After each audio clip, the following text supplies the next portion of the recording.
I'm going to drop it there in 5, 4, 3, 2, 1. And are we ready? Okay. There you go. Unscramble that word. Fastest finger first.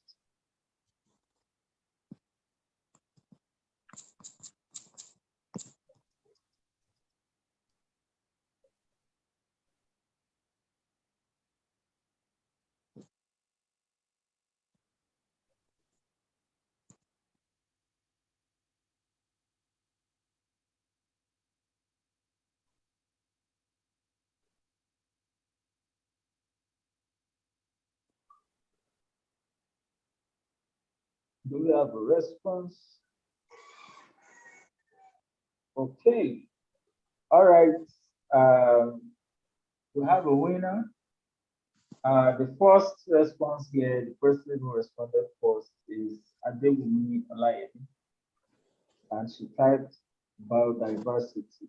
Of course, I have other responses that are correct.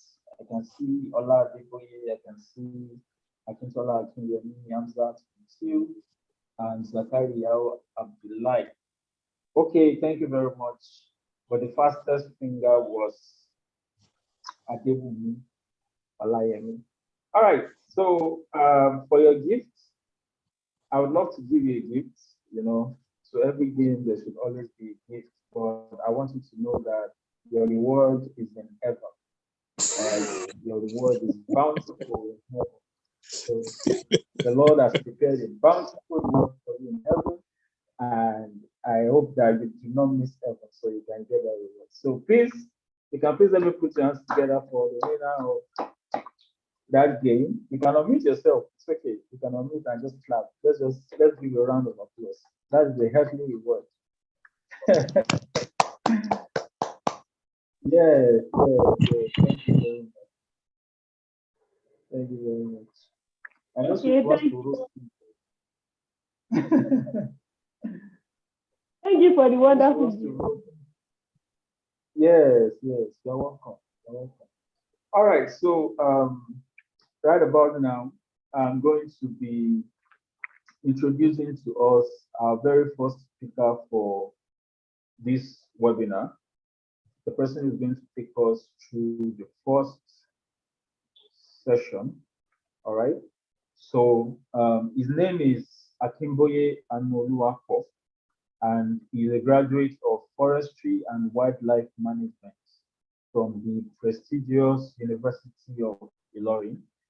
He started his agriculture business during his final year in the university, and he also researched on pollen analysis in honey samples collected from different bee farms. He is the founder and managing director of Mercy Sweet Foods, a honey and tomato processing company in the city of Ilorin, Kwara State. He's right here with us this evening, and is going to be the first person to lead us into tonight's session. So please, I'd like for you to drop some emojis in the comment section as we welcome him to start the session. So, Mr. Akimboye Anoluwapo, it's so good to have you here. Thank you so much for joining us. Can you hear me, sir?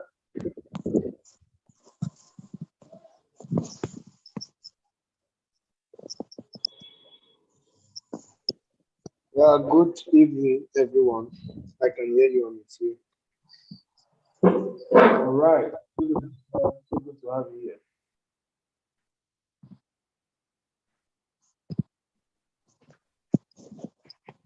Can you hear me? Yes, good evening, sir. Yes, good evening. It's so good to have you here. Yeah, well done, sir. Thank you, sir. Yeah, I really appreciate you. Thank you, everyone. Thank you for having me in this webinar. And Yes, I sir. hope So we are all going to learn from each other and benefit immensely from each other. Thank you so much. yeah, thank you so much, sir. So before we go fully into today's session, I'd like you to talk a little bit about your work in the agriculture business. Sorry, please. Can you please come again, sir? Yeah, I said before we go right into the session proper, I'd like you to talk a Yes. little bit about your involvement in the agricultural business. What inspired Oh, you to start the business, and oh, how has this been going? Possibly there's someone on the call who's also considering that. okay. All right. Let me try as much as possible to keep it very short because I'm very sure that's not the main topic for today. Yes, But yes. my um, agriculture journey started while I was in school, University of Ilorin. I finished from the Forest Resources Management department in the University of Ilorin. So I got involved with agriculture at my penultimate year during a practical year course on agroforestry system. So that was in 400 level. So and since Okay. then I've developed this great passion for. Please, I apologize for my poor video quality. It's a little bit dark It's where all right. I am now. Yeah. So It's all right. I really developed this strong passion for agriculture. I saw it as a very, huge opportunity and untapped resources that so many people are not really aware of in Nigeria, and a business, a venture that could earn you so much fortune. Yeah, let me put it that way. And so many people are not really involved in this. So I developed myself on agriculture. I read books. I met with people. I tried as much as possible to sustain the relationships with the people I met, which is one of what's the things that have been helping me till today. So just before I left school, I started my own bee farm. I was able to establish my own apiary. So I'm just trying to keep it short. There are still so many interesting stories around this, but I just want to keep it short. So I started my own agriculture um, business with the small farm with just one BI. So Okay. I was managing that farm, and with my passion and the connections that I've made, I was able to connect with people to set up camps for people in and out of Kwara State here.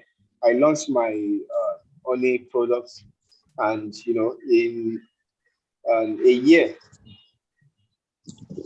yeah, in a year, and in less than 2 years that I launched the honey product, I was able to get my NAFDAC certification for the honey. And today, to the glory of God, we are not doing so bad. We are selling our honey across the country. We have a presence in Ilorin here, in Lagos, in Abuja, in Osun State, in Ibadan, with our products message with honey across stores and pharmacies in those states. So I think we can, keep the story and may probably have it for a topic for another day, yeah, so that we can get into the main Yeah, discussion for today. Thank you. yeah. Thank you very much, sir. Thank you for that background. I felt it was necessary to go into that a little bit, just putting things in perspective. Imagine if we do not have bees anymore. Imagine if bees are come into extinction. That business opportunity wouldn't have, you know, been available to you. And that links us to what this session is actually about, which is also about preserving, not only the larger animals as it were, but even other smaller insects that are also beneficial to us. So thank you so much for that background. Um, we have 30 minutes for this first session, after which we're going to entertain some questions. So to our participants listening, if you have any questions during the session, kindly note them. And if you are following the session, also let us know you're following. Whenever you hear something that catches your attention, you can type it in the comment section. Let's keep that comment section lively. All right. So thank you so much, everyone. Right about now, we're going to have Mr. Akinboye and Mulwako to take us in the first session. So the floor is yours, sir.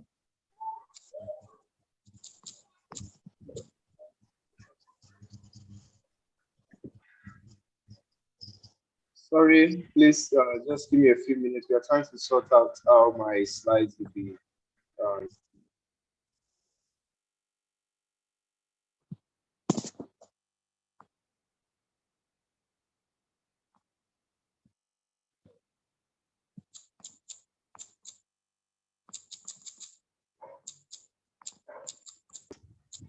for horse. So please just. Oh, all right, all right.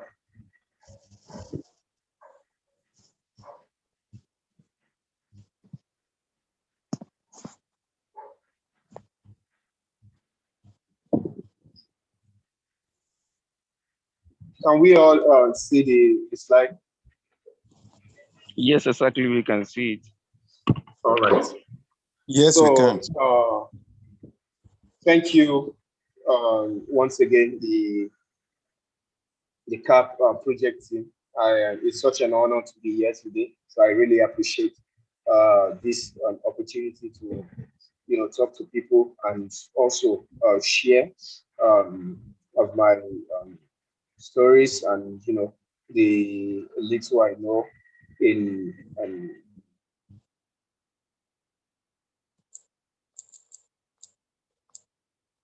biodiversity with people. So let's get straight into the discussion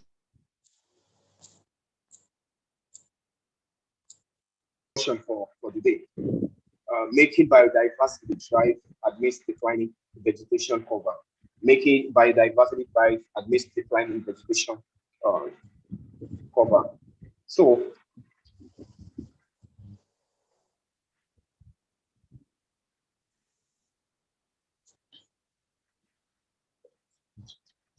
hello, can we hear me? Yes, we can. Yes, yes. All right, all right. So you can see from my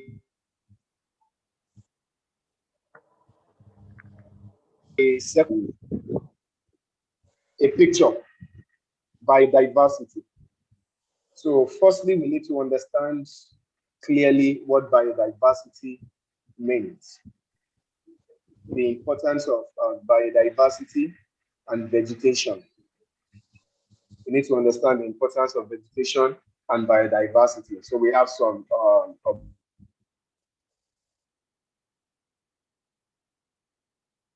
objectives here. What we hope to have, had a better understanding of, to understand properly what vegetation and biodiversity, what they mean, and also we want to know the implications and effects of vegetation depletion, that is biodiversity loss, and also we want to look at the engagement, the efforts that we can put in place to improve biodiversity sustainability, individual efforts and collective efforts that we can use to promote biodiversity sustainability.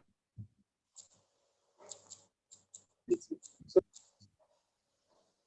what is biodiversity? Biodiversity, biological diversity. So what does it mean?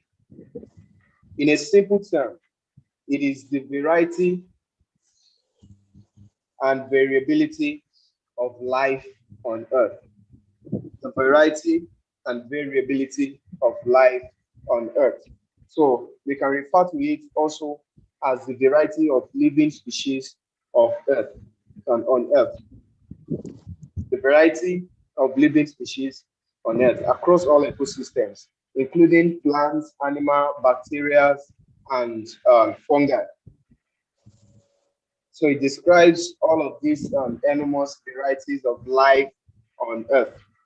So as much as there are abundance and diversities of plants, animals on Earth, it is also important to know that a lot of these species are being threatened, and they are also at the verge of going into extinction. They are at the verge of going into extinction. So it is important to understand all of this. The Earth, has so many diverse of species, from plants to animals to bacteria, fungi, all of this. But it is also important to know that in very good numbers, a very good percentage of these diversities are also being threatened. Threatened. So I'm very sure we have an understanding of what biodiversity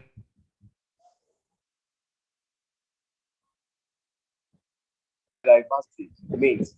The on Earth, variety and variability of life on Earth, describing the richness, abundance of plants and animals on Earth. So biodiversity. So the next slide, we look at vegetation. We look at vegetation. What does vegetation mean? A very simple definition of vegetation is the assemblage of plant species and the ground cover they provide. Vegetation is the assemblage of plant species, different plant species, and the assemblage they provide. It is a broader term than the term flora. We all know flora and fauna. Flora, refers to a plant community in a particular ecosystem at a given time. But vegetation, cuts across all ecosystems, the assemblage of all of these plants and the ground cover that they provide. So with these two slides, I am very sure we have a very good understanding of biodiversity and vegetation. So why are they important, or what are the importance of biodiversity and vegetation? Are we all with me? Yes, sir. The importance of this. Oh, all right. Thank you.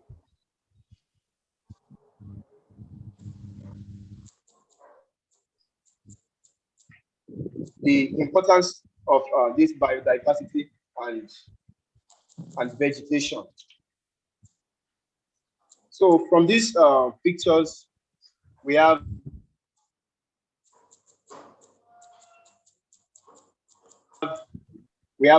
different importance. So a lot of importance of biodiversity. What's the the importance, what they provide to the ecosystem, to life on Earth, and to human beings most especially.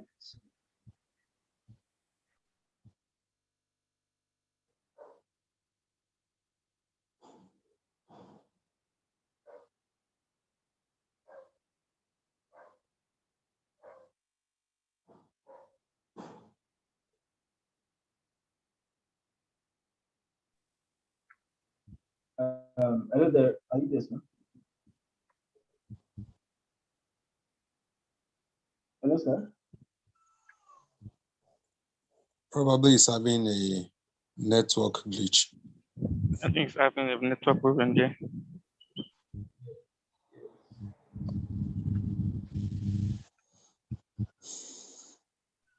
He's still in the Hello? room. Hello?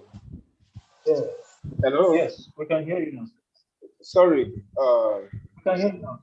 Sorry for the breaking in transmission. I think we have a network issue here. But can we hear me clearly now? Yes. Yes.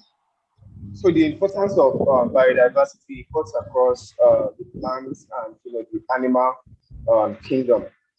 There are so many importance that it provides, from food, to shelter. Because of our time, we won't be able to dwell much on all of this importance. But we all know that they are a great and important resource for food, for shelter, and agriculture.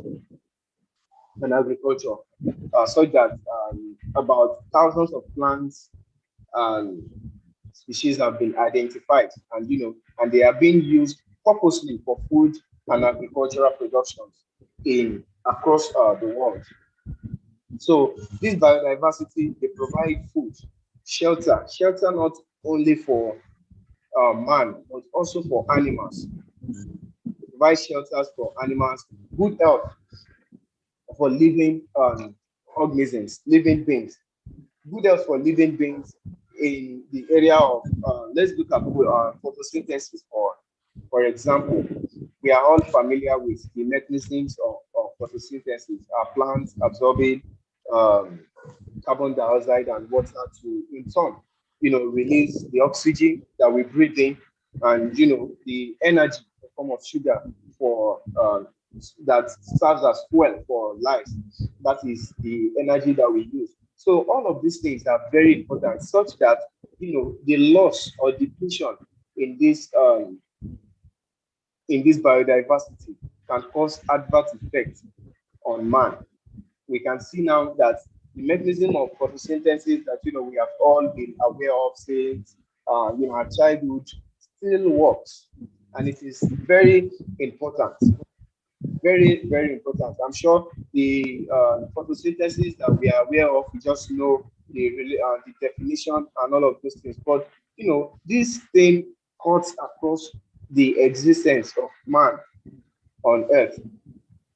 The existence, if this is disrupted, and the plants are not able to take in carbon dioxide and water to release the oxygen, we won't have air to breathe in and energy for our day-to-day activities. So all of these things are important. We can see wood, timbers for furniture purposes, and all of these things. They are very important for life on Earth. Protecting natural resources. We know that the biodiversity, the wild serves as habitat for wild animals, and all of these faunas, the wild faunas in the forest, they have their habitats, they have their abodes in these vegetations, and disrupting the biodiversity can cause adverse effects on the population of these wildlife. So it is also good to maintain the food chain.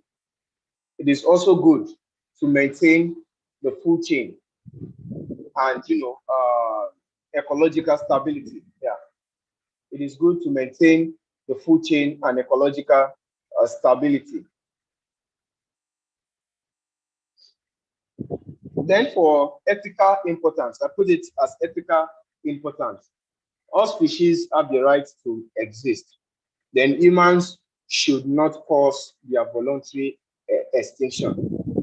We can attribute most of these biodiversity loss to anthropogenic activities, but we should try as much as possible, because these biodiversities, they serve as reserve for some spiritual and cultural belief in so many parts of the world. So they also help to maintain a very good ecological and ecosystem balance, such that when we all know the food chain and the food web, that a disruption, or when one channel is disrupted, it can cause a significant effect on other parts of the chains, on other parts of the food chain. So it is very important that this biodiversity is conserved.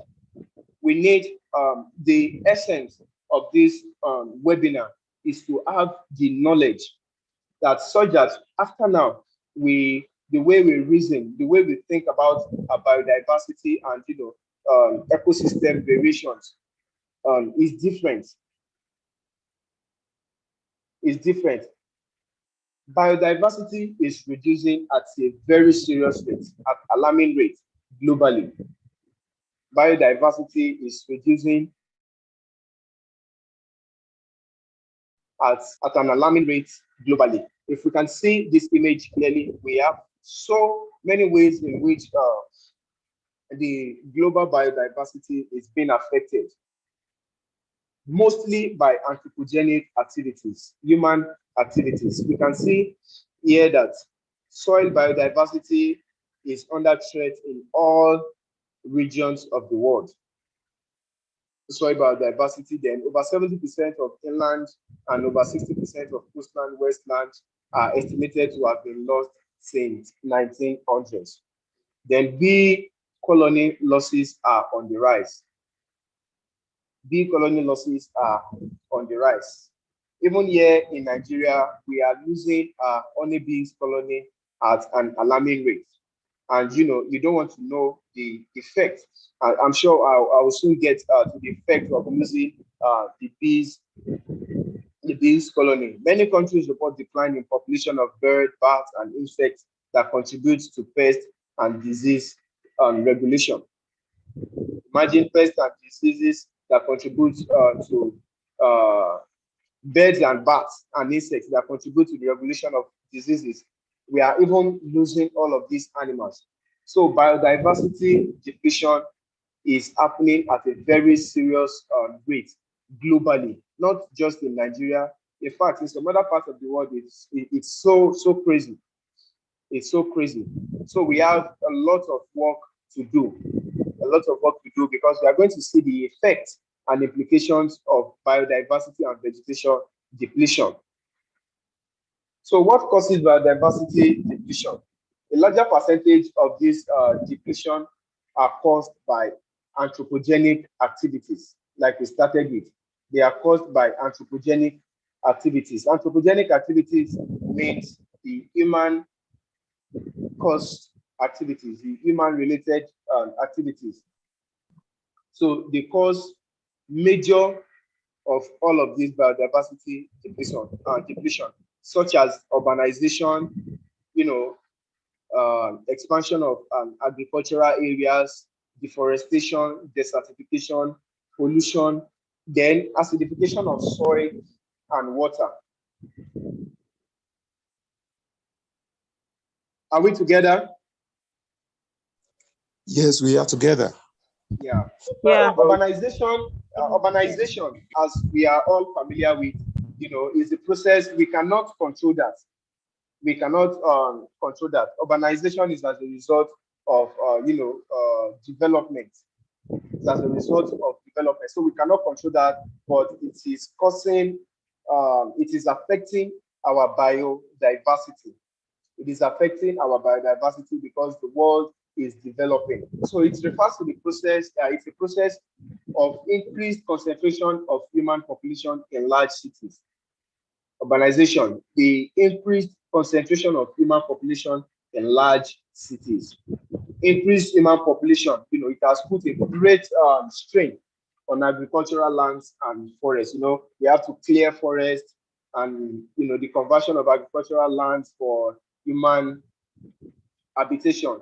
All of these things, as they have a direct impact of on biodiversity, and it destroys natural habitats of plants and animals. What of expansion for agriculture? Expansion for agriculture, we can explain this to mean the large-scale expansion of land surface.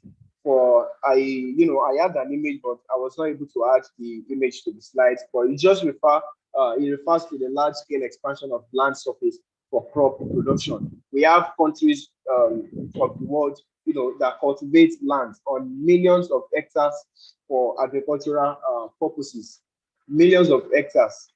And they are really doing well to meet to improve, don't let me say meet, to improve and promote global food security. All of these things, we cannot reduce them. We need them. The world needs to develop.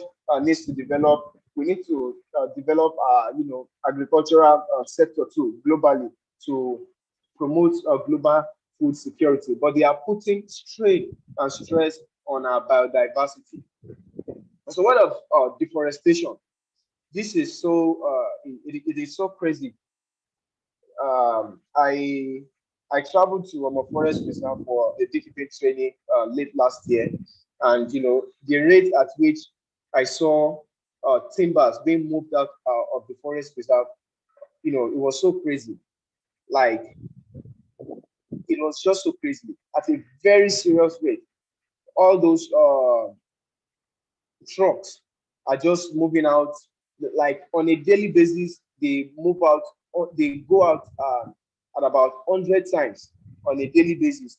All of this. So I asked one of the guards there that, are they planting these trees back, at the same rate at which they are removing and felling all of these trees?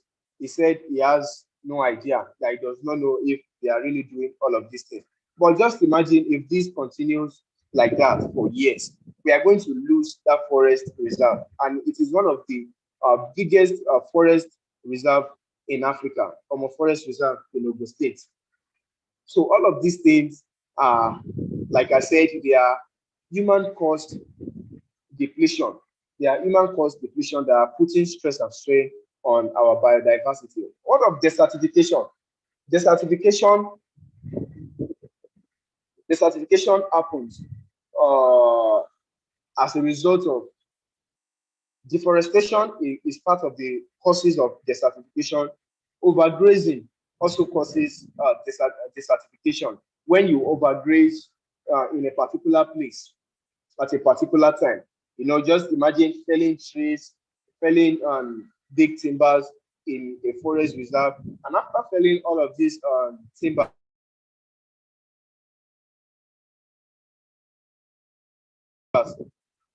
came around with their cattle to forage on that land.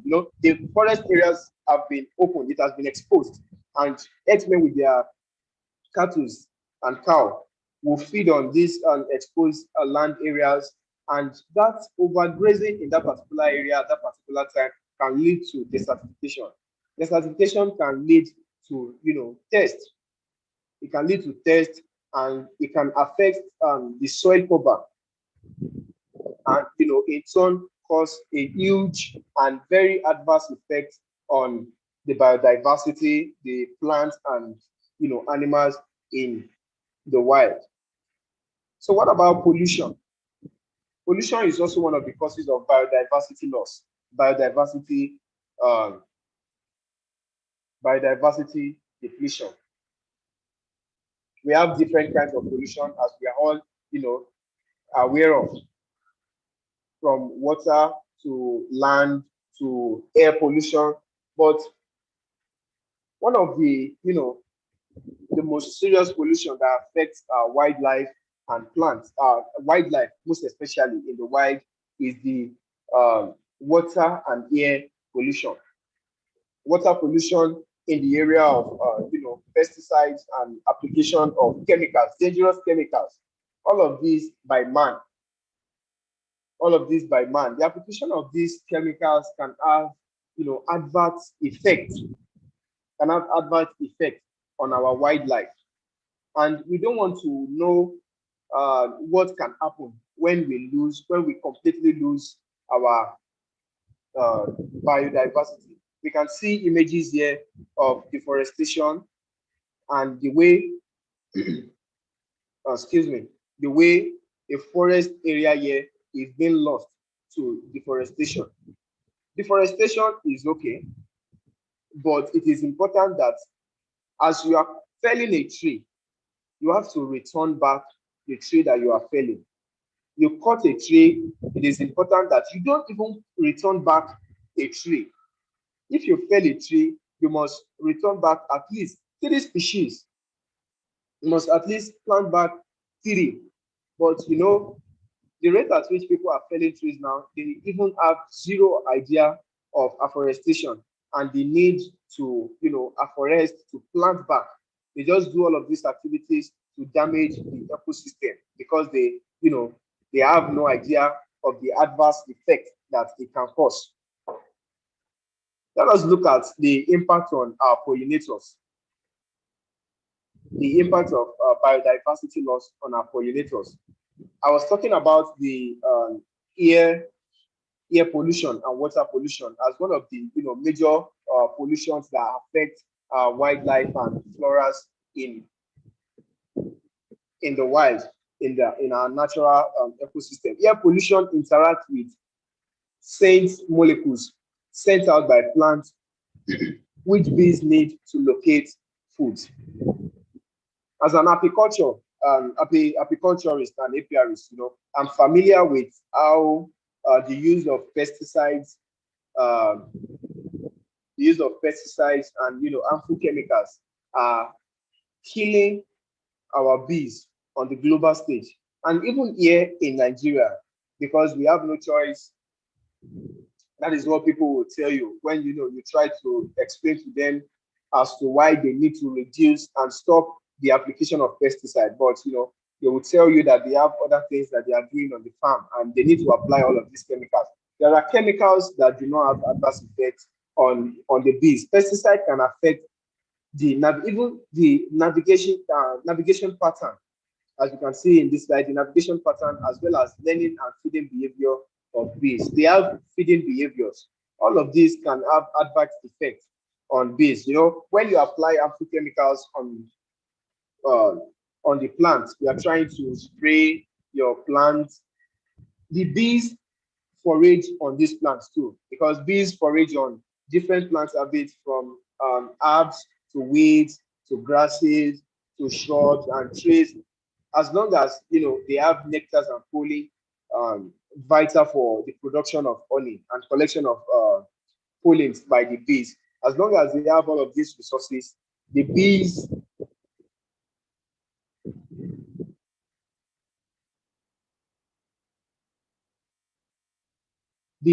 will forage on these plants. What they need is the nectar and pollen. So regardless of the plants, once they know that these plant species have the resources that they want, they will forage on it. So imagine spraying all of these resources in your farm. The bees will perch on it, they will forage, they will land on it, trying to take up the nectars and pollens, not knowing that it has been sprayed. So it will kill them. It will kill them. And you don't want to know what can happen when we lose the colonies of bees globally. The legendary Albert Einstein said that if the last bee, let me go slow on this. He said, if the last bee dies today, humans will only have 4 more years to live. Humans will only have 4 more years to live. Let me take that again. If the last bee dies today, humans will only have 4 more years to live. Why? Because biodiversity conservation is largely dependent on this pollinator. It's largely dependent on this pollinator. Global food security is largely dependent on these pollinators, because about 1/3 of the global foods that we eat are dependent on bees. They are the most effective pollinators.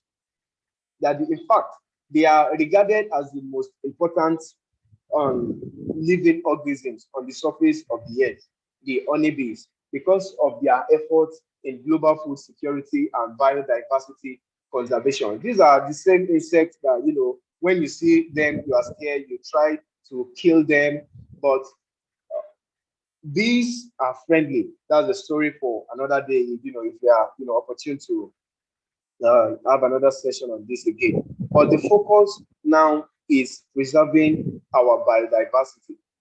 Preserving our biodiversity. All of this that we are discussing, especially the faunas and floras in our biodiversity, we need to protect them. We also need to protect their habitats. Felling of trees, deforestation also affects habitats because there are so many insects, there are so many animals that have their abode, that have their habitats on trees, inside trees. Majority of the honeybees' wild colonies are located inside tree trunk. Majority, a larger percentage of honeybees' wild colonies are located inside tree trunks and on branches of trees. Just imagine deforesting and losing all of these trees. It will affect the honeybees' habitat and put them on the risk of death. So how can we improve this biodiversity sustainability? How can we improve biodiversity sustainability? As we close, we have individual efforts, that go pari passu with the collective effort also. So what are these efforts that we can take to conserve our biodiversity, and promote them? Number one that I have here, and it would always top the list because that is what I always preach the most, is protecting the honeybees colony. Protecting the honeybees colony. If you're following, I just said now that they are regarded now as the most important. Even more, they are much more important than human beings because without them, the existence of man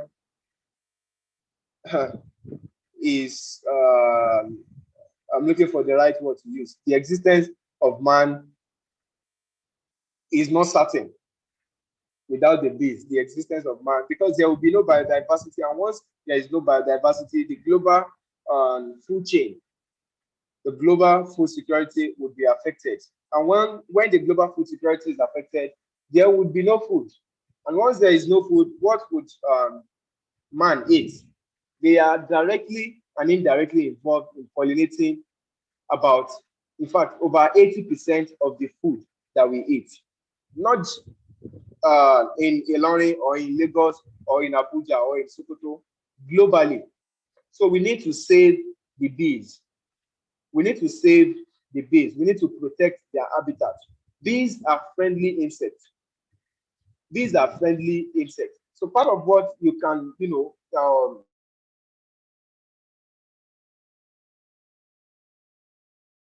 start to do after you come across a honeybee swarm or their colony, you don't need to spray them with insecticide, trying to kill them, because I am very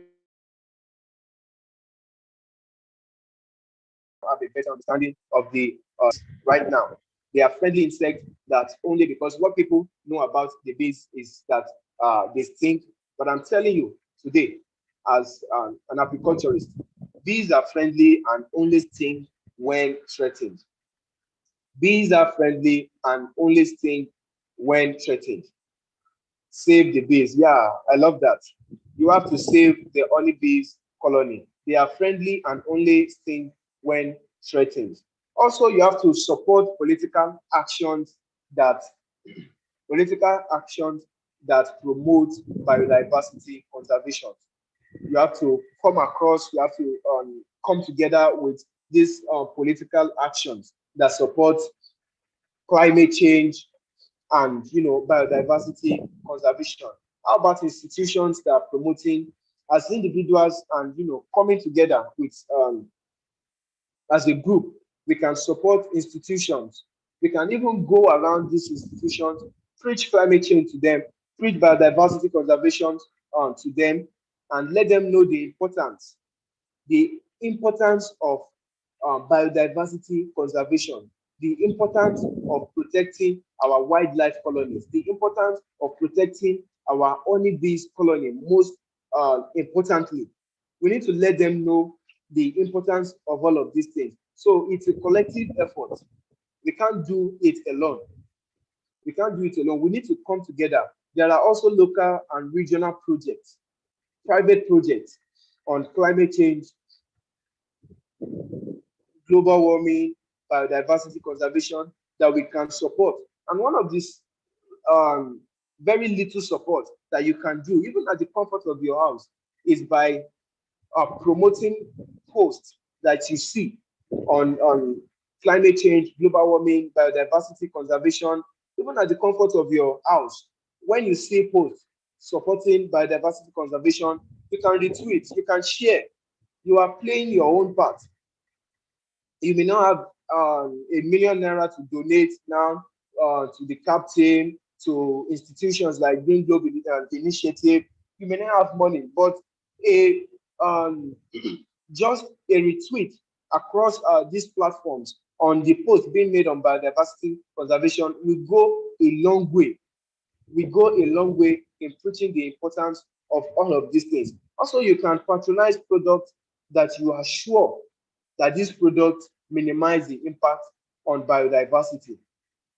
Once you are sure, you can buy all of this, you can support this product. Then also you can invest in a way that promotes biodiversity conservation, like reducing recycling and reducing waste of consumer goods, food, clothes, electrical appliances.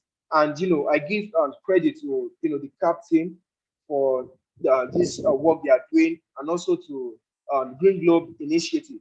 And I could remember in 2019 or 2020, we had a collective effort to promote biodiversity conservation, city cleanup, and global warming advocacy, where we came together, we cleaned the city of Ilorin. We went to different parts of the market. We did city cleanup, tree planting projects. All of these are initiatives to preserve our biodiversity, and conservation. So it is very, very important. Once again, let me leave you with this quote by Albert Einstein once again. If the last bee dies, human will only have 4 more years to live. I have a lot to share, but because of our time, I think we need to just draw the curtain here and give room for questions. I'm very sure we may have some other time together on such webinars to discuss at length the importance of biodiversity conservation and protecting our vegetation, and also the effect that all of these things have on humans, on our biodiversity. Once we are not taking all of these things seriously, majorly the anthropogenic activities that cause biodiversity depletion, it is coming back on us. They are coming back on us. Thank you so much, everyone, for listening. And I hope that we are able to pick 1 or 2 things. And I'm ready to also learn 1 or 2 things from your contributions and questions. Thank you once again. Yes, thank you so much, sir. Thank you so much. Guys, can we please appreciate.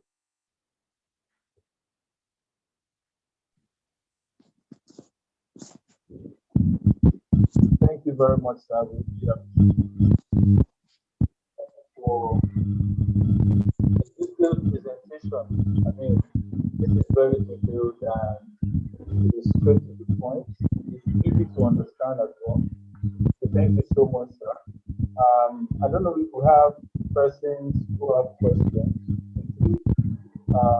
You can type them in the comments section. You can type them in the comment section, or you can raise your hand, and Mr. Akintola is going to respond to them. So if you have questions.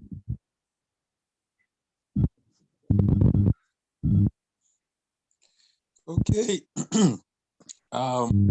I want want to say a very big thank you to first the moderator for guiding us through the session. Thank you so very much. And my unreserved appreciation go to our guest speaker too. In fact, you have done justice to the topic, which says that how we can get to conserve biodiversity in the midst of this hula baloo. I call it hula baloo because everybody wants to build a stadium, airport, estates, and what have you. And guess what? The vegetation is suffering big time. And in turn, the biodiversity is fast disappearing. And in turn, also, we human beings, we are directly affected, even when we do not know it. So I want to say thank you very much, Mr. Akinboye Anoluakpo, the founder for Mercy Sweet Foods. I want to believe that we all enjoyed the session. So if you indeed enjoyed the session, please go to the comment section and give your most favorite emoji to appreciate our speaker. That's our first speaker. We are anticipating another speaker. However, before we go into that, please, you can send in your emojis to appreciate our speaker. Please do as much as possible. And remember that your participation in this webinar is as important as anything. So if you do not say anything or drop any comment, it is really hard to really know that you are participating and you are following. All right. So your reward is in heaven if you answer questions. Okay. Maybe your reward is on earth too. I can say that to you for free. Okay. So I think we can bring in our questions now.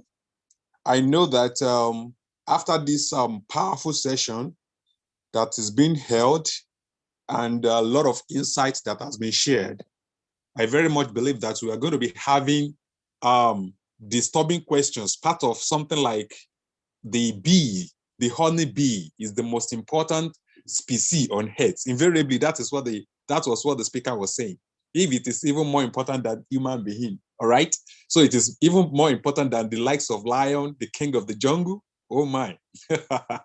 So I feel we should ask questions, and also words like, if the last bee dies today, how much more time do human race have to survive? All right. And also, what again do we have? There was a saying that he said, he made mention of something that really caught my mind. Yes, he said the bees are friendly. Okay.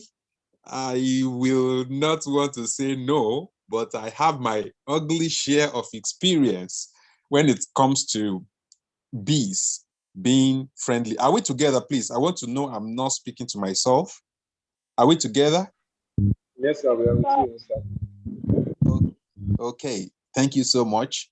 So while we are waiting for our questions, let me quickly share this short story of my ugly experience with the bees, which invariably make me not to want to believe that the bees are friendly. Anyway, our speaker is a apiculturist, so he knows better. Okay, there was this day, I think I was in my final year. By the way, I'm a forester too. I studied forestry in the University of Ilorin too. And there was this day we were having a practical session in the apiary. So I was a little bit sick, so I couldn't join the class immediately. So I went late. For a number of people that know me, you can easily identify me by my haircut, my hairstyle. You know, say I dress it like flowers. Don't mind me, that's by the way. So I love to, cream my hair, quite well. Just like, let not thy head lack ointment. All right. So I used this perfume loaded hair cream. I was unaware, honestly. I was unaware of where I was going to. And the apiary house was actually where we're using for the apiary, was covered all around by, very cool vegetation, mango trees, and all of that. As I was approaching, I noticed a man at the entrance ahead of me. The man ran back. I had no idea of why he took to his heel. Okay. So I proceeded. On getting to, like, can I say, about 10 feet to the entry. Oh my goodness. I was embraced by this swarm of bees. Like, they dealt with me. I ran. I never knew I could run that much, even though I was sick. I really run. The more I run, the more they attack. And the thing is that I think I received up to like 13 to 15 stings that day, because they left some sort of pin on me. They kissed my lips, kissed my head, the back of my head, everywhere. They dealt with me.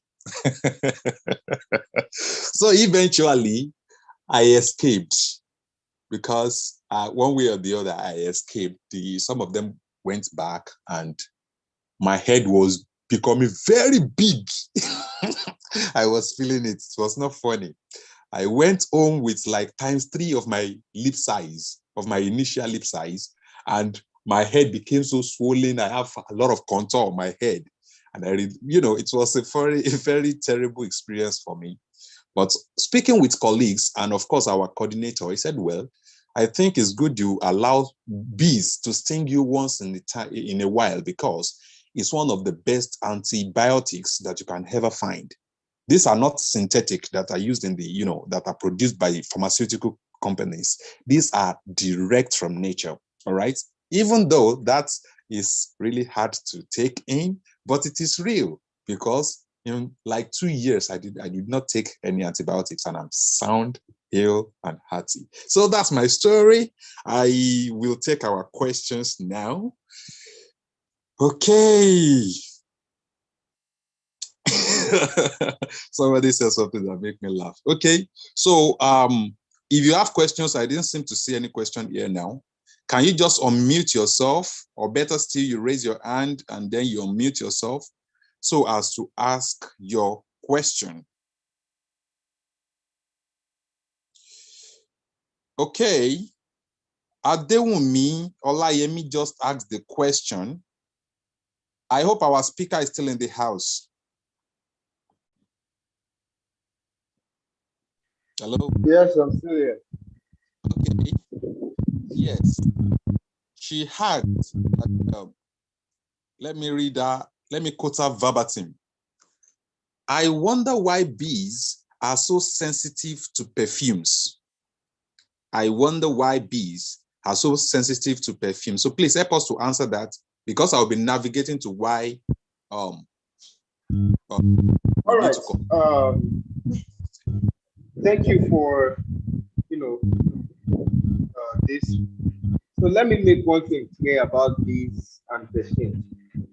The belief is that when you wear perfume, or when you use perfume, you will be stung by bees. But that is not true. Bees generally, they love sweet smells, because even the nectars and pollens that they forage on to produce honey, they have sweet scents, they have sweet smell. So bees love anything with sweet scents. So when you wear perfumes, when you use perfumes, it would attract bees to you. Please listen to me. When you use perfumes, it would attract bees to you. But why people get stung when they use perfume? You are not getting stung because of the perfume that you use. It is because an average person that has bees hovering over his head, I'm sure you are in that address now. You know what you are going to do, right? you wear perfumes and it attracted the bees, and you have them on your head hovering with their sound. You know what you are going to do now. Before you pick race, you are going to try and use your hand, to slap them and protect your head. That is what the bees do not like. The bees do not like that. They are not stinging you because of the perfumes on you, but because when they came around, because they like something, you are. Let me put it this way: when you use perfume, you are smelling like nectars. You are smelling like nectars and honey. So they think, maybe we can suck some nectars from this person to produce honey. So, but when they come around and they are hovering over you, an average person would want to protect himself or herself by trying to, slap the bees and pick race. So, but you can't run faster than bees. Once you do that, their stinger, what Mr. Akintola referred to, what Mr. Akintola referred to as pain, their stinger or the sting, the bee sting, is a defensive mechanism. They use it to defend their colonies and to defend themselves. That is why I said they are friendly, but only sting when threatened. They sting to protect their colonies. The queen, most especially the young bees and their honey, the stored up honey.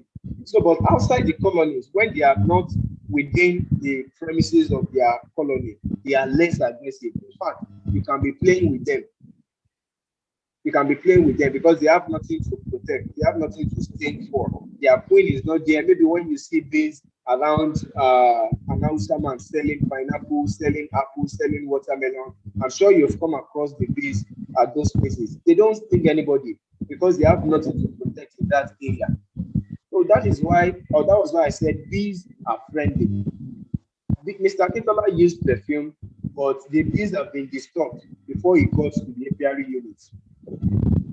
There was a problem before he got, but the innocent Mr. Akintola never knew that there was a disturbance. So he got there and they served him. So I'm sure we all understand much better now. Bees will not sting you because of the perfume, but because when they cover around you, you are going to dig race or try to slap them or kill them. That is what the bees do not like, and they want to protect themselves too. When a bee stings, it will die. That is in fact, it's a much more reason why they barely sting or they really sting. Because if a bee stings, it will die. Their stinger, what Mr. Akintola referred to as pain, is connected to their abdomen. So once they inject it into the body, trying to remove it back ruptures their abdomen. So they'll die afterwards. So they know all of these things. So that is why they don't sting for no reason. All right. Is that Thank you for that reply. I hope you'll be able to forgive me for replacing stinger with a pin. Okay. And before that question, I will quickly say a little thing. Because we have barely 10 minutes for this session, right? As relating to how we can get to conserve biodiversity, amidst vegetation loss. Okay, there is this developmental scope that both the federal government, investors, and let me say the private entities do adopt when it comes to development or execution of certain projects. One, they place a large map of the state, the country, or local government of their choice before them on the table. And they zoom in closely to see where XYZ is already existing. Let's say, take for instance, they want to establish, or maybe some states or some community are agitating for the creation of a university in their community. So they will look around. Is there any university around this axis? Okay, there is, but it is not federal university. And there is no much federal university around. Maybe we should give them a federal university. Another thing they will look into is that, okay, fine, what is their primary profession here? Okay, maybe they are herdsmen. Okay, what if we give them Federal University of Animal Production? Okay, so when they look at that, the next thing they will look at is, or still on the map, they will look at where do we have land available to accommodate this, such that we will not carry two federal universities close to themselves, or one federal university close to another state university that they are doing almost something in common. So they will look at the vegetation cover. They will look at, in fact, that is why I often say that the forest is highly endangered, because it is the key focus for developmental projects. So let me quickly answer the question of this lady as relating to agricultural expansion. As we have population outbursts, I mean, increase in population, of course, everybody existing that is a youth want to also get married and, of course, give birth. So meaning that the moment there is increase in population, there must be proportional increase in food production that will cater for the people. So meaning that we have some farms that are already large, but they are not producing up to capacity. So there will be need for more farm for those that do not go back to such farm to maximize it. So people go into agriculture, and we have different kind of agricultural practice. One of them is called Tongia system, which we know as agroforestry. That's the kind of system that allows tree farming together with crop farming, which is the best, like the best. But ordinarily, if you want to go into agriculture and you are not going into timber production and you are not going to cash crop production, so if you are going to food crop, just like maize, wheat, millet, soybeans, and the likes, then you're going to need to remove the vegetation cover. Why? Because the plants need to have access to the sunlight, for photosynthesis purpose. And of course, some plants do not want canopy over their head. Canopy is, the head, let me call it the crown of trees. When there is connection of crown from crown to trees, it forms a kind of canopy. And when it is large, you call that a kind of vegetation cover. So they need to remove that. And that is what is currently happening everywhere. They remove vegetation cover completely so that they can make their ridges for yam plantation, for soybeans plantation, and the likes. So that is how agricultural extension, in one way, actually affects vegetation cover. And secondly, how does agricultural expansion affect biodiversity loss? The chief practice after vegetation removal is the use of agricultural chemicals, agrochemicals, the use of herbicide, pesticide, fungicide, and the likes. Ask yourself, especially for those of us that we are Yoruba, I don't know how to, okay, maybe I will still navigate that word. When last do you come across a kolo abata after it rained?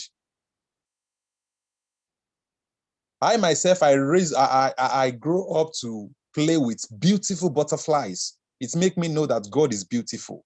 How many of them do we see around these days?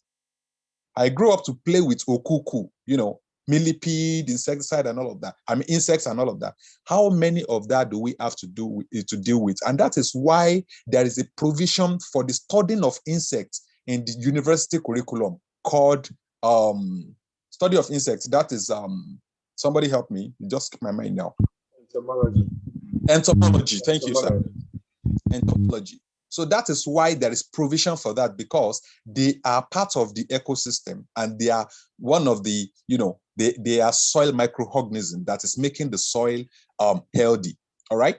So in the midst of that, what do we do to ensure that we get our ecosystem very helpful to us and conserved? One, in your own capacity, you can plant a tree at least in your house.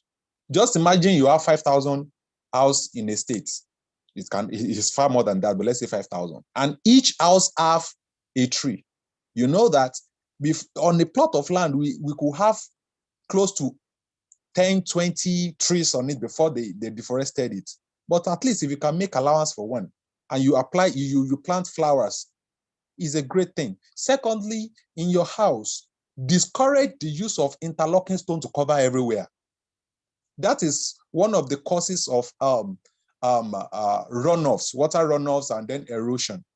Because when the land surface is like sort of cemented and plastered, so the water tends to run instead of sinking into the soil to make it rich and absorb the water.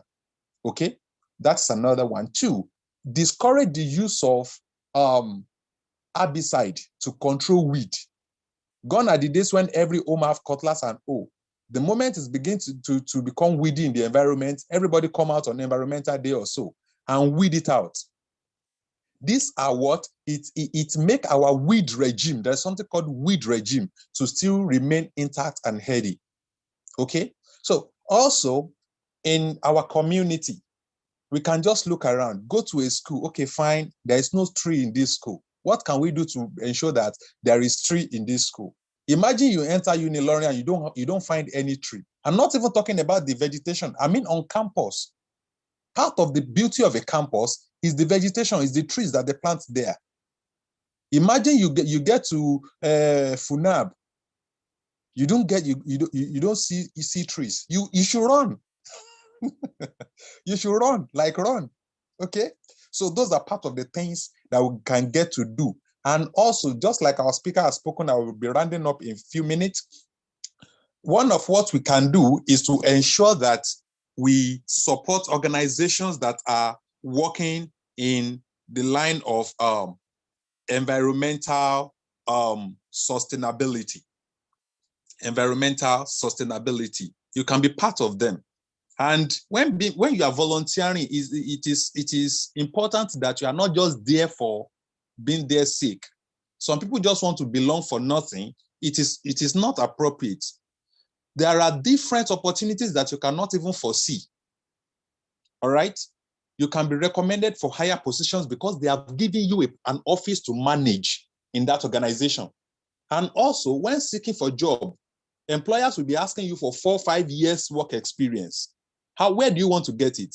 Where you will get it is in the place of making yourself, committing yourself, and growing beyond yourself in other people's organization.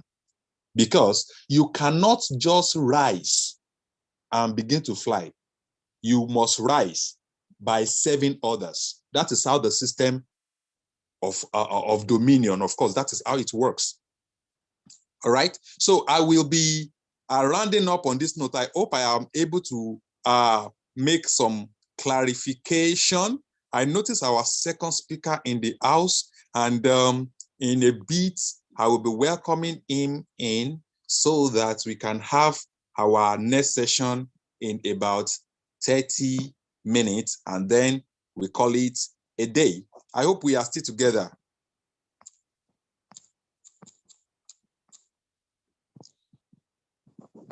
Hello, are we still together? Yes. Yes, sir. Yes. Yes, we are. Oh, great. Oh, great. Oh, great. Okay, so please, is there any last question I can attend to?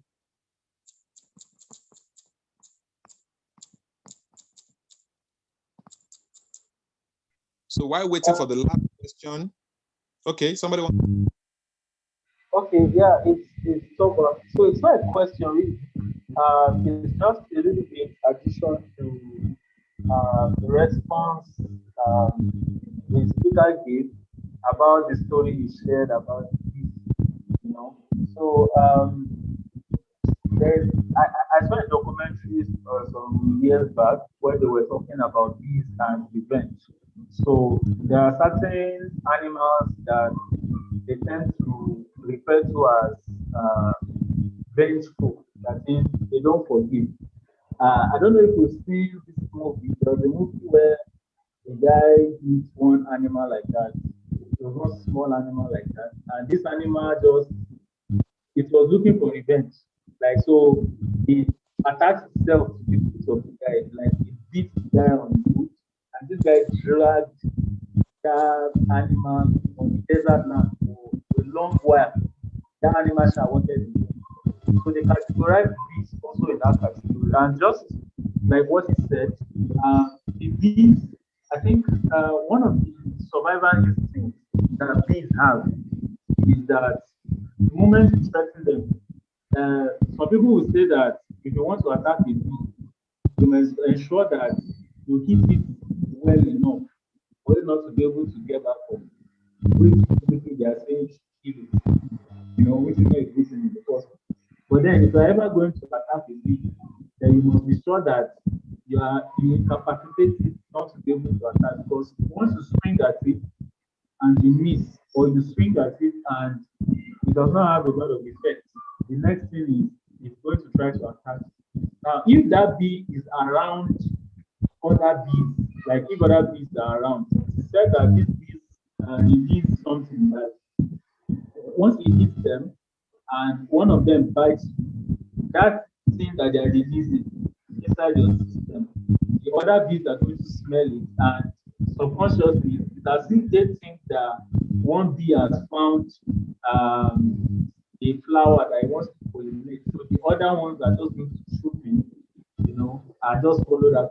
So I think one thing we can pick from what the speaker said and this is that once you are around the bee, once you know the bee around you, just as much as possible try and avoid and be patient.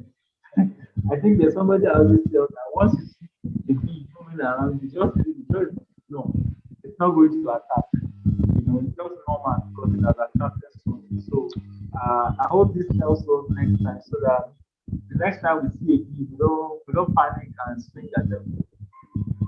So thank you very much. Okay, thank you very much, Mr. Toba. You have done very well. And on a final note, I want to say thank you to Mr. Akimboye and Oluwapo.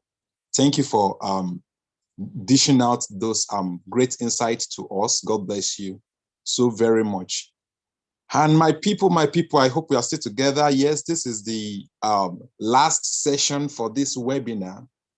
And we have our second guest speaker in the house in person of Mr. Olaide Olawuwo. Mr. Olaide Olawuwo is a young and very vast entrepreneur who is committed to organic agricultural practices. He is the founder and the managing director for True Organic Africa Foundation.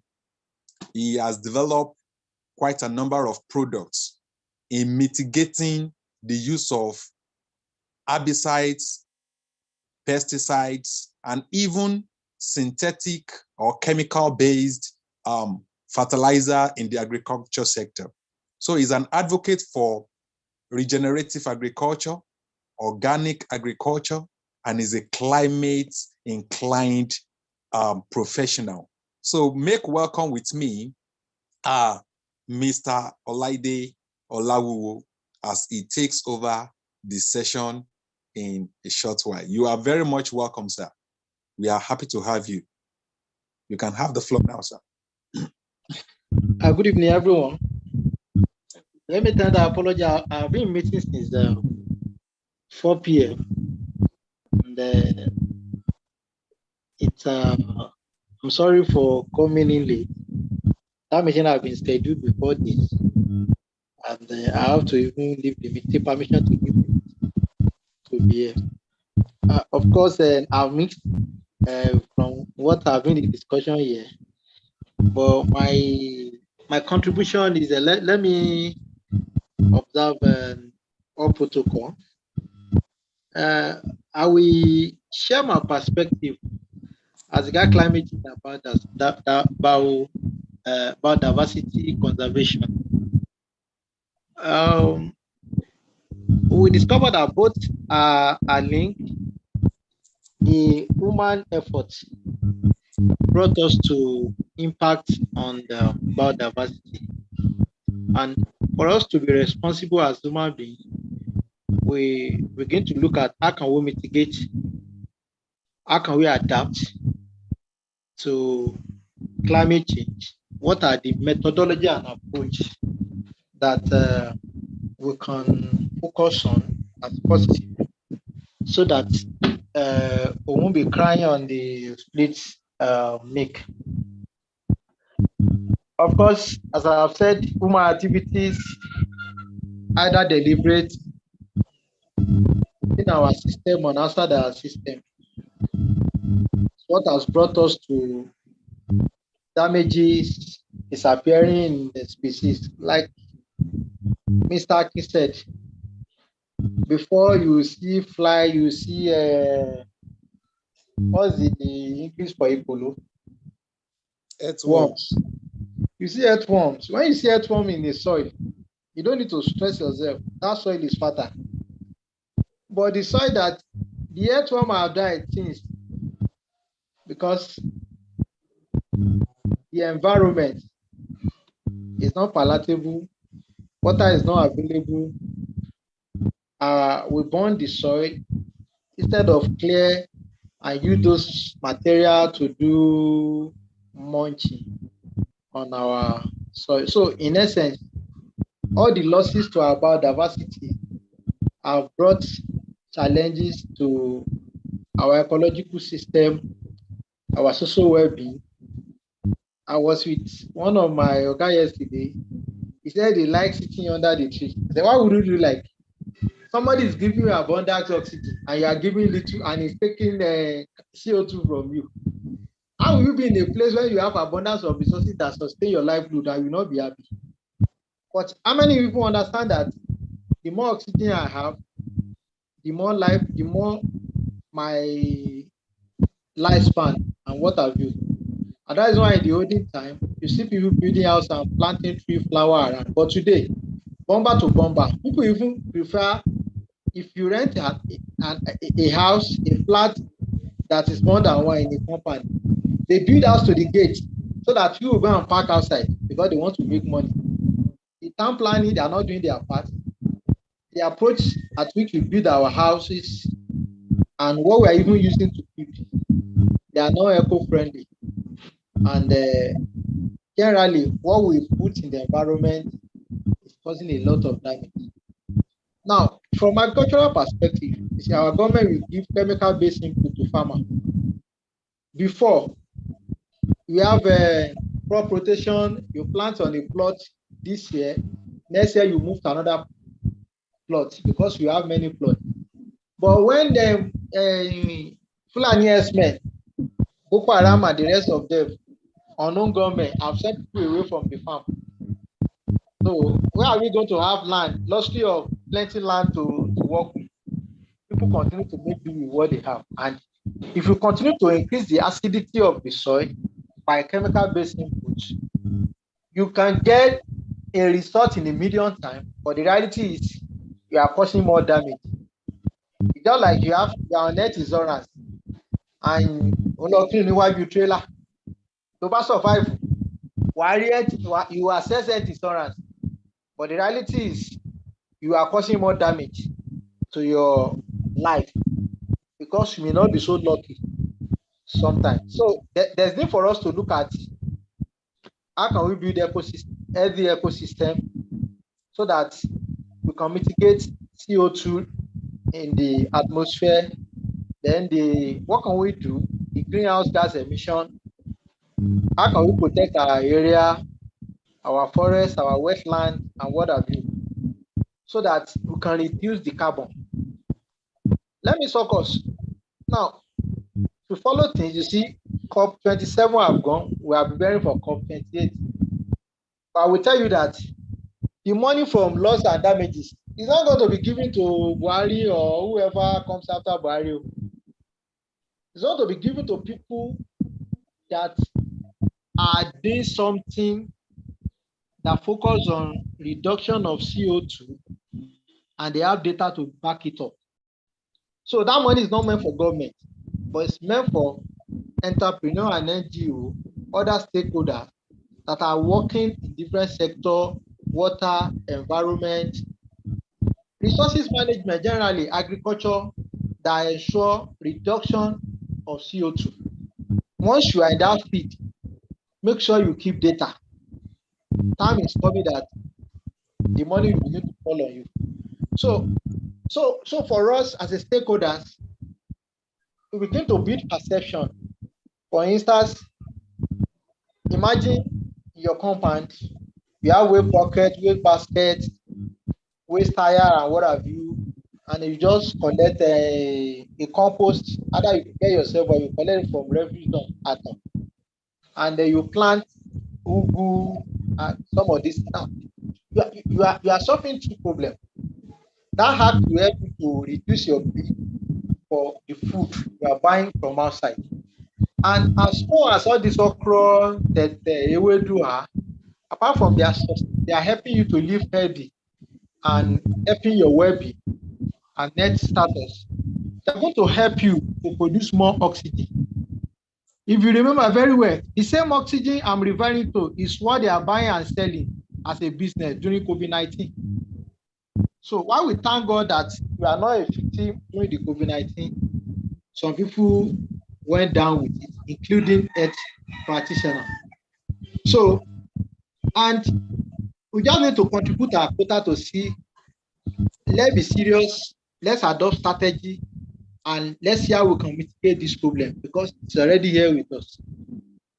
And once we make conservation our priority, then we begin to look at it from different perspectives, either water conservation, river bank management, what we plant on the road, between the roadblock and what have you, how we advise. Government can incentivize people that build houses, let them color it eco-friendly, let them plant trees that will help. Because the reality is, in a working environment, I saw a data 2 days ago. It will take about over 560 or 460 years before a worker in Nigeria can make $1 million. But in 15 years, if you are living in Sweden, Switzerland, and is it Norway or Finland, you achieve $1 million in the first 15 years of working. Why? Government build that structure that invest in people. Because when people prosper, what it does is it helps government, it reduces burdens on government, and also help to share prosperity. For instance, imagine 50% of Nigeria are like Tony Elumelu. What are we talking about? Poverty rate. By default, poverty rate will take care of itself. The reason why I said that is that I know people have money than Tony Elumelu, but it's two things. Having access to resources, money is another thing. Utilizing it for social good is another thing. But if you have 50% of your citizens have access to money, they create jobs, they raise the livelihood of people, and then everybody will be happy and they can have money based on whatever they are doing. So I think though the person that introduced me, I don't know what to say, but for us as an organization, we're able to develop a prototype of product that are nature-based. And what happened is that when you develop, either you call it climate smart agriculture, regenerative agriculture, organic agriculture, all of them are one. What you are doing is that you are managing resources to be productive. Why not contributing to damaging of the soil? What we are doing presently is that we are damaging soil. We are not even getting better results. And all the stakeholders are just struggling within it. Because 4% of Americans are into agriculture, except for what they cannot grow in their town and cities, is what they look forward to Africa to export. So what I imply is that let me also say this, during COVID-19, either Ethiopia Airline or Kenya, every day they took flour to Europe, either vegetable or flour to plant, because where you have lockdown and what have you, that vegetation is not welcome. I know a mentor that exports ugu and ewedu to Europe every week. So, but now over time, he built that capacity. So what we're talking about is identify the problem where you can solve it and anywhere. But you see, the reality is that we need to be patient, especially if you are doing a project that is more like social enterprise, it's not like Flutter Wave or Money Ponds that they'll be flying within 1-2 years. But reality of our life is that when you are solving a problem and then you are satisfied and you are passionate about it, your time will come. For some of us that know somebody very popular in the town, people recycler, just to recycle, it was one time an awardee of African Entrepreneurship Award. $1 million is not a chicken change 3-4 years ago. So what we are talking about is when you are passionate about what you are doing, identify a fit, look at how you can build a business case out of it.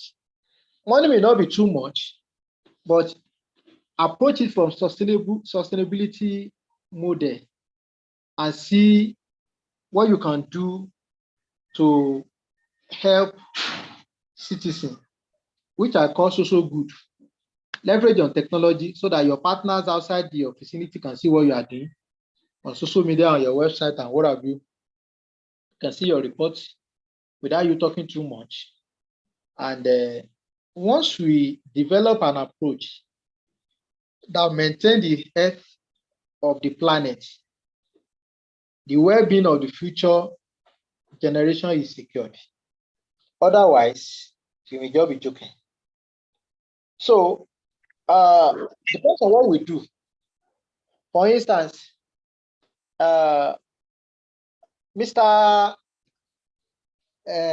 Anu is into honey. But do you know that the rate at which we destroy honey, the Yoruba will say that disappearing of honey is a sign that human being will stop to exist.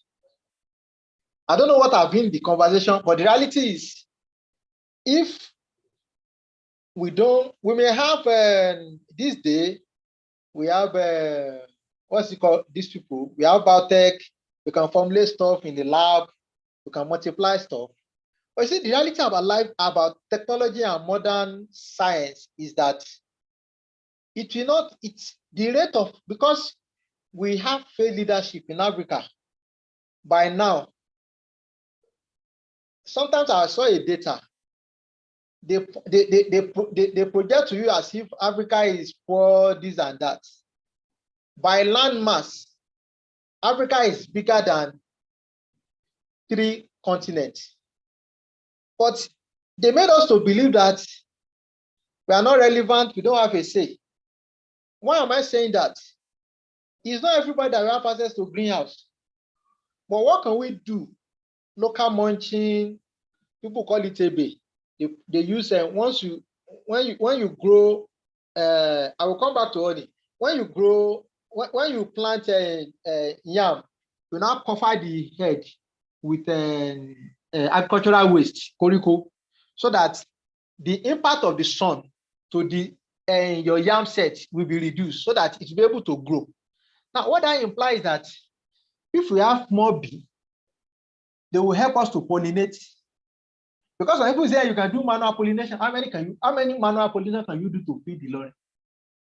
But if we have a beehive cluster in one place, and nobody's, as long as, what I understand about bee is that as long as you don't intrude to their movement of direction, to their house, you don't have any problem.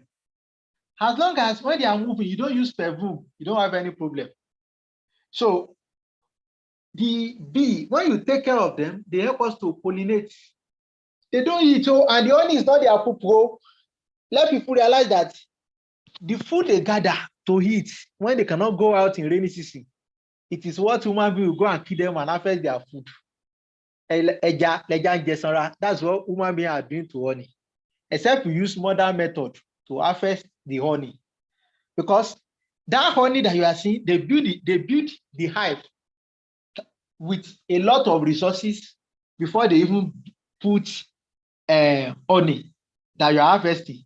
But people will burn them off and stuff a lot of stuff. So what are we talking about is as small as having home garden, plant medicinal plants, you quite just get to use to nature around you and consume that nature. It will really help you.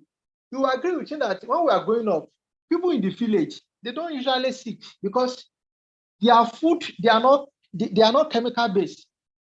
And now, few days ago, I checked the statistic. The average lifespan in Nigeria is 52 point something years.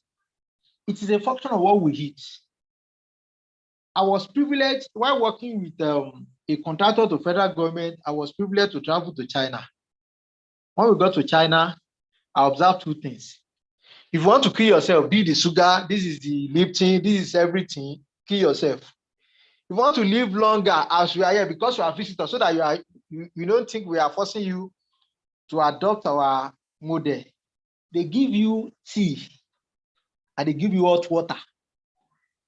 Yesterday, I was in a meeting with a mentor. He now said, if you continue to take cold water, you are not doing yourself good though. I said, what if I'm running up and down and I'm sweating? He said, that is still not good. It is better you take warm water and go and bath than taking cold water. Now, the summary is scientifically, they will prove to you that the cold water will not allow digestion in your system. But give or take, the reality is, I have a friend, he says since 2010, he's not taking any mineral, Coke, Fanta, anything again. Why? If you see the data of sugar inside all these things, if they carry it, you will pick race as if Boko Haram is pursuing you. Now, but one, we have challenges with behavioral change. Our leaders are not giving us that sense of direction. No proper modeling, mentor, direction is not provided. There's no policy. Now, also, I was privileged to meet a mentor from India. I was told he's one of top 5 biotechnology professor in the whole world. He's a physics professor in Unilorin. We were discussing a project, and that was, I think, early last year. Now, through him, I got to understand that in India, they are not worshiping cow or cattle. Rather, they understand that consumption of meat increases CO2 and also cause a lot of damage. People are exposed to health risk if they consume red meat. So they just made that policy that, okay, let's teach people to consume meat than meat, cattle meat. So they now make that national policy that don't kill cow or cattle. What that implies that they have more cattle, they can eat snail, rabbit, and what have you. But the whole idea is that behavioral change, we need that strong leadership that will give us that direction with model. For instance, the crisis that came up in the first term of Buhari when he was saying that he wants to do Luga and rural and whatever they are doing, it should be that, okay, can we have individual entrepreneur? For goodness sake, the S-men are doing business, and you should not be doing business and affecting other people. So let's have entrepreneur that can help us to do hydroponic fodder, black fly soldier, anything that can help in this value chain, forage, just mention it. Then give them access to, give them land on rentage and let them do business. Move your cattle there. Then, because the reality is, Ekiti has that model. I've forgotten the place. It was actually a project of Pro Macedo. They are the owner of Kaube. Now, there are quite a number of initiatives that if we are serious in this country, we have political will. Our leaders will put structure in place that by default, everybody will reset itself. Why is it that if we have people that are not in Nigeria, when they get to abroad, they will comply? Because in Nigeria, you can just call commissioner of police from exactly from a chieftain of ruling party. I'll just call commissioner of police there. This is the chief, Kinika, the chairman of Kinika party. I need 2 police. I will call the DSS. I need 2 DSS officers. I will call the, which one again? Civil defense. I will just collect all these guys and they'll be following me and following my wife up and down. Whereas the citizen does not have access to protection. Now, at the end of the day, whatever I do, I should be. So in essence, what we can do is to see, let's take responsibility, have a garden, volunteer with an organization that does stuff. Now, Mr. Akin mentioned that when you support others, you rise. That's not even the essence. You cannot see by yourself, you stand on the shoulder of the giant. Those giants are people that are doing a lot ahead of you, that you volunteer on their projects. You learn how they do things. And the sky is so big. You see, the value chain is just, the problem is too big for the country because we are not solving it, we are not deliberate. And all of us cannot japa. And even if you japa to look at the crisis in China, Europe, and what's it called? US. Look at the crisis, Turkey and the rest of them that's coming up. So anywhere you are, there's nowhere you are in the world. Before I stop, there is a Stanbic headquarters. It's located on is this Sanusi Park? No, Ajoshi Adeogun, where you have Senate headquarters, Orlando headquarters. That about if you bought any vehicle in Lagos that go to a hotel, the roundabout they are going to drop you. That's Ajoshi Adeogun that leads to Stanfield. Now on that street, we have the headquarters of Stanbic IBTC in Nigeria. No, not Stanbic, Standard Charter. The last time I visited that street, you know what they built a structure that was covered with plants. What that implies is that is eco-friendly building. Because the more you are able to contribute to it, if you examine the abundance of oxygen in that environment with another building where there's no oxygen, if you spend 10 years in that working environment, you will live longer than where there's no this thing. So sometimes, give or take, if you understand what we are talking about let your environment be eco-friendly, you have to take one. Either you live 70 years, 80 years, 90 years, if you are not exposed to a work-life environment that is toxic in terms of eco-friendly, and you want to make money where they don't see anybody, you are exposed to anything, and you work in a place where you are comfortable, you make money, but you live longer, you have to choose one. So we need to be deliberate, and we need to see how to collaborate with others so that we can move forward. Thank you very much for the opportunity. I'm sorry I don't have slides. So I think we take question and answer and move on. Thank you very much. All right. Can we just all put ourselves on mic and give him a round of applause, please? Unmute yourself and let us give him a round of applause. Let us hear the sound from your end.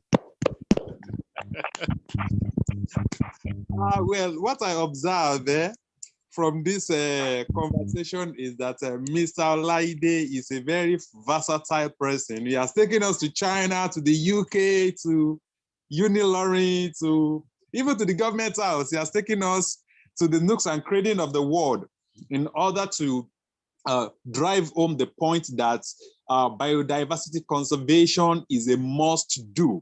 Also, you can see from his presentation that even without slide, he's a typical farmer. He has been able to take us to the farmland where, people plant ewedu and plant hugu, and he has even given us the business idea of exportation of vegetables. All right. So I think he has really very much tried to, convey his mind while being himself. So thank you very much. We really and sincerely appreciate you. Okay, I think the few things I am able to pick personally from his point is that we should be patient, especially in this part of the world, when we are building anything that has to deal with nature, any nature resilient approach or business brand.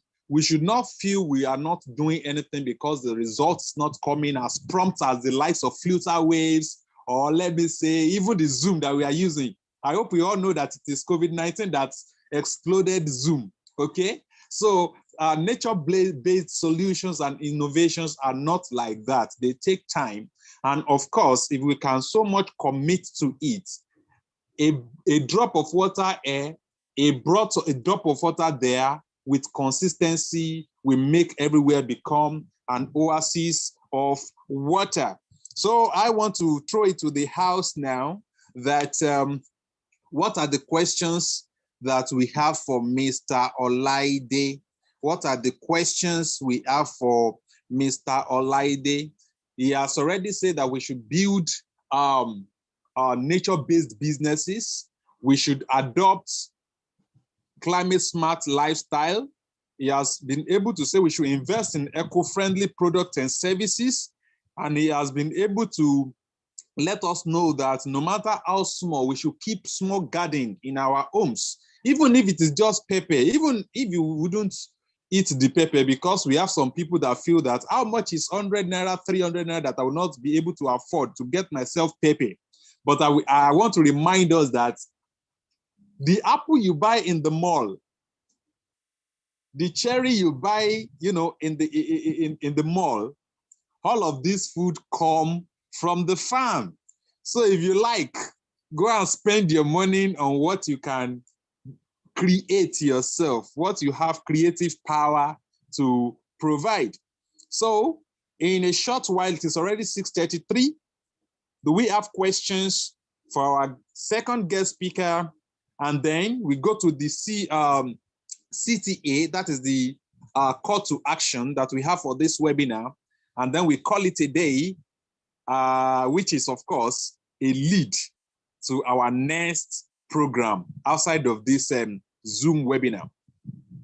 Question, please. You can even unmute yourself. Let us hear your voice if you have a question.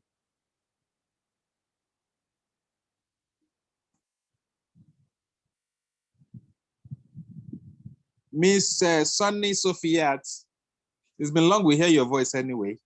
Any question from your end?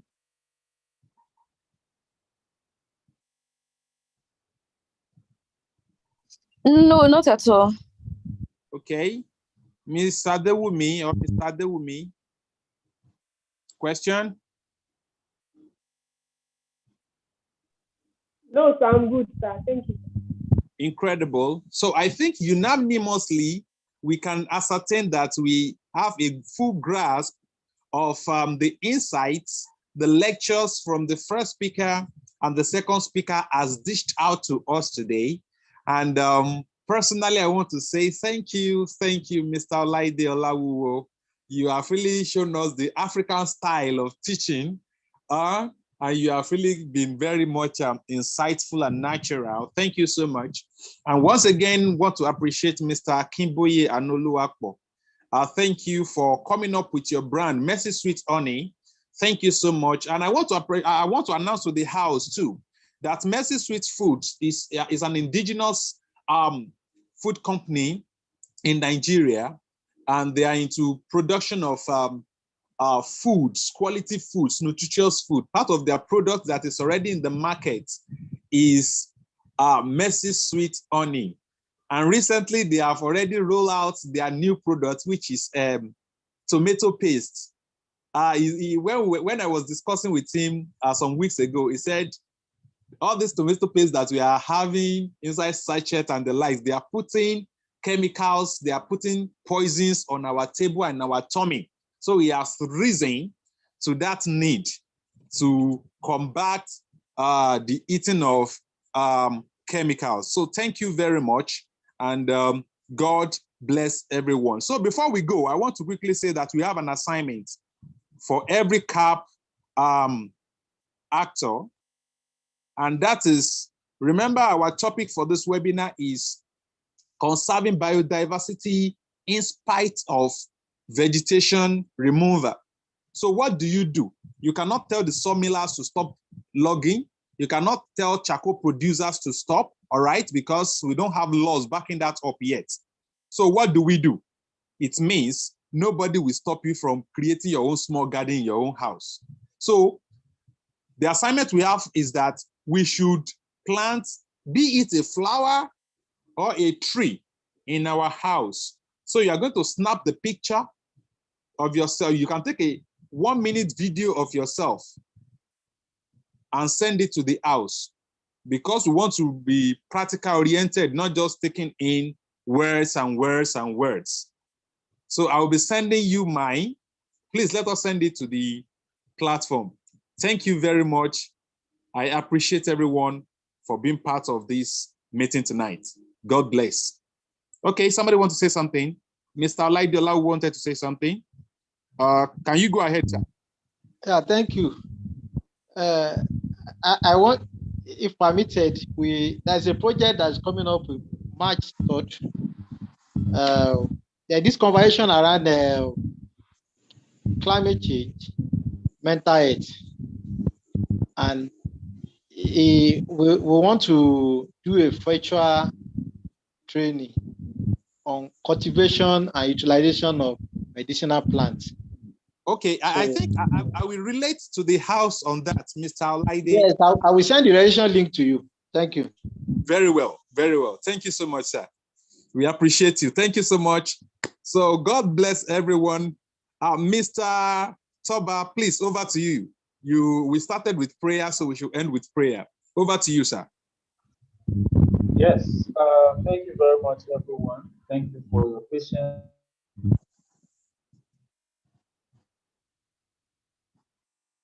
They said that the race is not for the swift, neither is it for the strong. And it's not to those who started, alone. But we really appreciate everyone. Sorry, we can't hear you clearly, sir. Oh, okay. Yeah, so I said thank you so much to everyone who has joined the meeting. Thank you for your patience so far. And a special appreciation to our speakers for the time spent, Mr. Kimboy and Oluwapo,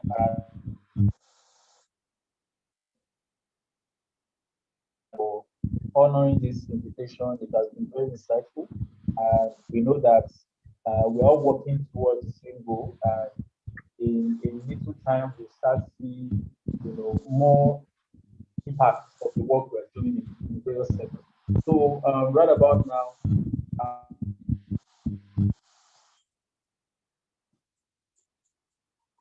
a volunteer. We started with prayer, we should also end with prayer.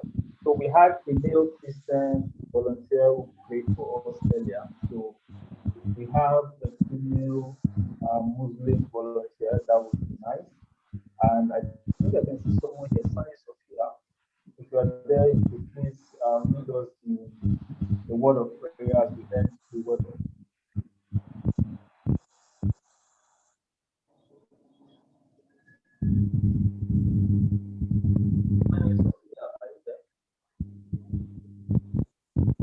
Good evening, everyone.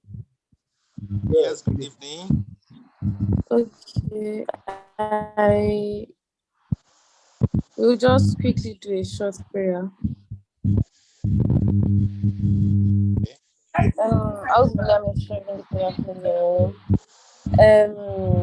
May Allah make this meeting a fruitful one, and may He ask. Allah make this meeting a fruitful. May He bless all of us with more knowledge and experience and everything that matters to help us make more money and begin fully employed and make an impact in the society. Amen. I hope we all have a great day, and thank you, everyone. Yes, thank you so much. Amen. Thank you so much. Amen. Amen. All right, thank you so much, everybody. Have a great